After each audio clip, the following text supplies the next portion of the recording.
देखिए इसमें क्या करना होता है, जो आपकी डिस्प्ले रहती है उस डिस्प्ले में आपकी जो स्क्रीन होती है वो ब्लिंक होती है बार बार।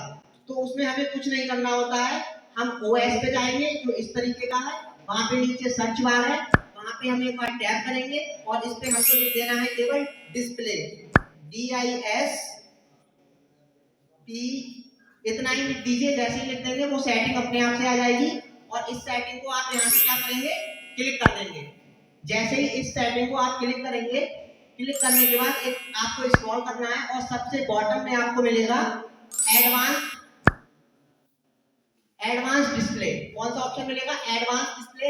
इस पे आप क्लिक करेंगे और क्लिक करने के बाद एक ऑप्शन मिलेगा आपको यहाँ पे चूज अ रिफ्रेश रेट। इस रिफ्रेश रेट को आपको क्या कर देना है, 30 हर्ट्ज पे सेट कर देना है और आपकी जो ब्लिंक वाली प्रॉब्लम है वो रिजॉल्व हो जाएगी।